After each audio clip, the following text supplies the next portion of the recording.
د الله په وړاندې یوازې د شرک بخښنه نشته. له هغه پرته نور ټول څه بخښل کېدای شي، چاته چې هغه بخښنه کول وغواړي. چا چې له الله سره څوک شریک وګاڼه، هغه په گمراهۍ کې له حق نه ډیر لرې لاړ. هغوی له خدای پرته د خځینه بوتانو بندگی کوي. هغوی هغه باغی شیطان معبود ګرځوي چې الله هغه لعنتی کړی دی.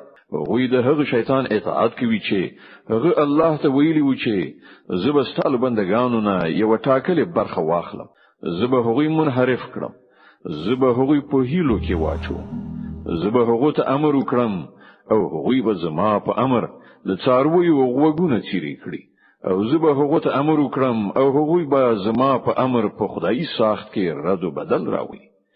چې دا شیطان د الله په ځای خپل ولی او سرپرست ونیاو، هغه په ښکارا زیان کې وغورځي. هغه له دې خلکو سره وعده کوي او هغوی په هیلو کې اچوي.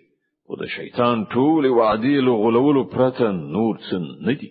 د دې خلکو استوګنځای دوزخ دی چې له هغه نه به دوی د ژغورنې هیڅ لار نه مومي.